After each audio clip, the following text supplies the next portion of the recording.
This is Old Line Farmer Radio, a Maryland Farm Bureau production, helping you achieve your best farm future.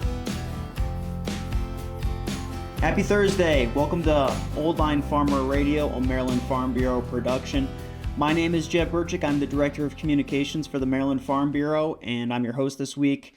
If you haven't already done so, go back and listen to our introduction episode on Spotify or Apple. Listen to that. It'll give you a little taste of what we're about here. And we're really excited for this project, so hope you follow along with us. It's currently February 13th, and the average price of corn in Maryland is $5.22 per bushel, and soybeans is at $10.12 per bushel. And this is a slight dip from last week where we saw the highest prices that we've seen so far this year in 2025. A couple of headlines. The Maryland Department of Agriculture has identified 6 cases of high-path avian influenza in Maryland chicken flocks this year. That's 5 on broiler farms on the Eastern Shore and 1 case in a backyard flock in Montgomery County. A Maryland Farm Bureau member and chicken farmer from Worcester County, Farr Nasir, recently spoke with WMAR2 News in Baltimore about the pressure Maryland poultry farmers are facing. Yeah, it's a very stressful time for us because it just not only affects the farm that it gets it affects the community that it's in. For resources and biosecurity measures that you can take to protect your farm, visit Maryland Farm Bureau's HPAI resource page on our website at mdfarmbureau.com.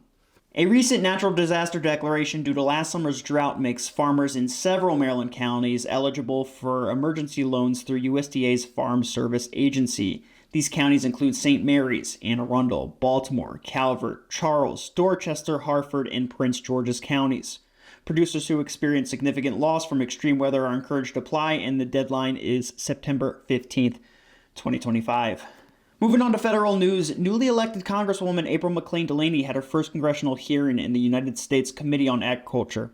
She's the first Maryland House member to sit on the Agriculture Committee in over a decade. She used the opportunity to highlight agriculture's footprint in Western Maryland and discuss access to capital for new and beginning farmers. Looking over the legislation the past 3 or 4 years, there's been a lot of different ways of looking innovative at access to capital. How would you, in this farm bill or in other innovative ways, look at better access? Earlier in her remarks, she mentioned the productive discussion she had with Frederick County Farm Bureau and Maryland Farm Bureau, and we look forward to working with Congresswoman McClain-Delaney in the months ahead over important federal ag issues, including the Farm Bill. Well, we are in the thick of Maryland's 4-month-long General Assembly session, and Maryland Farm Bureau has been hard at work in our state's capital, advocating on behalf of you, our state's farmers. And let's speak briefly with Maryland Farm Bureau's Director of Government Relations, Tyler Hough, on what he's seen in Annapolis. Hey, everybody, we are here with Tyler Hough. He is Maryland Farm Bureau's Director of Government Affairs, and this is kind of a rarity that we actually get a free minute with Tyler while the General Assembly session's going on, so we really appreciate you. Happy to be here. Making the time, yeah. Of course, so just briefly, we'll probably go over the policy development process in another episode, but you get the bill, you get our policy proposals from our members, and then you go to Annapolis and fight for our farmers. What does a day in the life look like for you? Cool thing about the day in the life is a little bit different every day. For the most part, get down there. 10 o'clock, they start with either the Senate or the House floor hearing, so I normally tune in, watch those, see what's going on with the bills on the floor, see what's getting introduced for the day. Hearings normally start about 1, and that's where meat of the session happens in those committee hearings, whether we're testifying in person or we have written testimony or it's a bill we just need to track how that hearing goes. Mix in some meetings with legislators there, a couple events in the evenings to build relationships, but for the most part, fairly simple day-to-day tasks, just with some cool pieces about it. Yeah, well, you're there every day doing the hard work, and we really appreciate that. Now, some of you probably attended our day in Annapolis, which was last week. It was a whole slew of things for Maryland Ag Week, but we had, nearly 100 farmers that came out to talk to the legislators. Can you just give us a little brief rundown on how that went? Yeah, another great success for Day in Annapolis. Past 2 years, we've had to change things up a little bit. It's fallen on the state of the state, which is a cool time to be down there. It's a busy day in Annapolis, so it really gets a chance for our members to see the hustle and bustle that goes on and be down there for a very important day during the 90 days of session. But as you said, almost 100 members showed up. We had over 30 legislators show up. Had a nice meal. Briefing in the morning went great. Our briefing sheet looks a little bit different this year as it's It's more support than opposed, which I think that's a good thing for all of us there. But another great opportunity for our members to interact directly with their legislators, have a conversation in a more laid-back environment, and directly engage with the people that represent them, which brings the most power of the grassroots organization.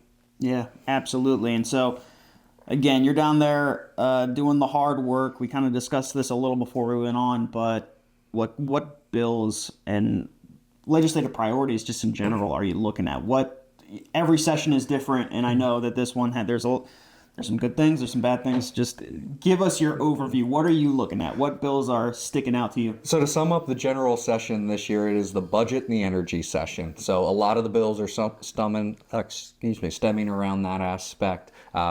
Huge budget deficit that the General Assembly needs to figure out. A lot of energy issues to discuss. So those are the main two things. For us, two of the main priority bills we're worried about. One of the ones in a support standpoint is HB 650, SB 563. That's called the Maryland Fair and Ag Ed Promise Act. So this aims to assist with the Racing Mutual Special Fund, which has been a little underfunded the past couple of years by taking the Maryland Ag Fair Board, Maryland State Fair, and the Maryland Ag Education Foundation out of that special fund and funding them under the education portion of the Maryland State Lottery. Really important for those programs which are vital to our youth and vital to their ag education to be fully funded every year. And then one we're monitoring and working on getting stopped this year is HB 386, SB 345, which is the PFAS and pesticide bill that would ban pesticides that contain PFAS. There's some sticking points on the bill as far as the definition, the phase-in period not being long enough,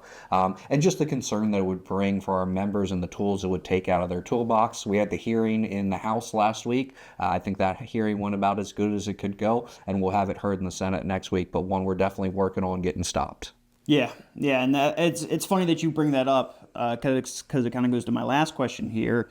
Some people just kind of have this misconception that there's folks in a back room saying like, "Ha, how can we hurt farmers today?" And that's not actually what happens. But it comes from a lack of knowledge, and it's not anything against them, but it's just they haven't heard our side. They haven't heard from the actual farmers that are using these things or some of the practices that they're doing. And it goes to a lot of these bills that we're opposed for. So that's why it's so important to get involved in a group like Maryland Farm Bureau and speak with your legislators. So if folks want to get involved with the legislative process, they hear about these bills that are coming, whether they're for or against farming, how can they help out? Yeah, a couple different ways they can do that.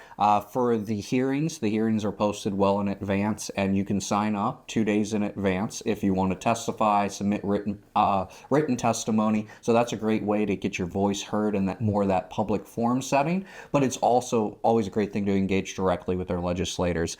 They hear from me way too often during session, and to be honest, it means more when it's coming from those that they represent. There's some great tools on the Maryland General Assembly website that can help you find your representative, and don't be afraid to use that email they have on their site. Reach out to them, tell them your story, because many of these legislators are always looking for expert matters or experts on different subject matters, and if you can create that relationship, it goes a long, long way. That is so important. Keeping those relationships, that's the only way that we're going to get actual victories in Annapolis. So Tyler, I know you got to head out. You got more work to do in Annapolis. I know this is a busy time for you. Really appreciate you taking the time to speak with us today. Happy to be here. Thanks for having me, Jeb. Many of you probably enjoyed the Super Bowl this weekend, and if you're anything like me, it's the perfect time to enjoy some snacks with friends. But it's important to remember that our favorite game day snacks will put dollars back into the pockets of U.S. farmers. American Farm Bureau's Chad Smith has the story.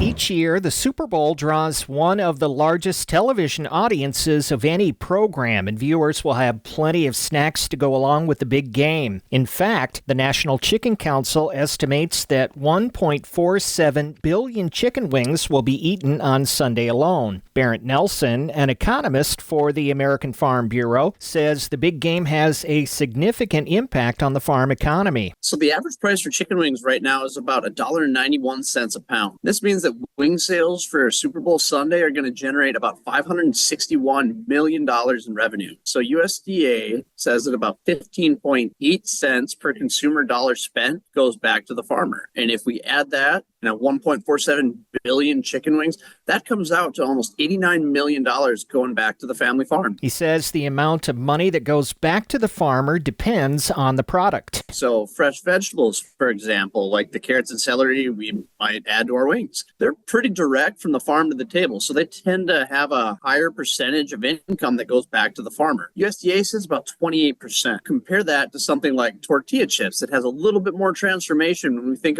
about corn coming from the field, making it into chip that we dip. Only about 1.5% of all the money spent on a 16-ounce bag of chips ends up back in the hands of the farmer. Nelson says it's important to remember that farmers are price takers, not price makers, and even on Super Bowl Sunday, they're working hard to stock our pantries. I think it's really important for people to understand that even though prices at the grocery store seem high, especially coming out of a time of high inflation, a pretty small percentage actually goes back to our nation's farmers. Our farmers are hardworking, they're resilient. So if you're lucky enough to be cheering on your favorite team next one, don't forget to say thank you. You can learn more at fb.org/market intel. Chad Smith, Washington.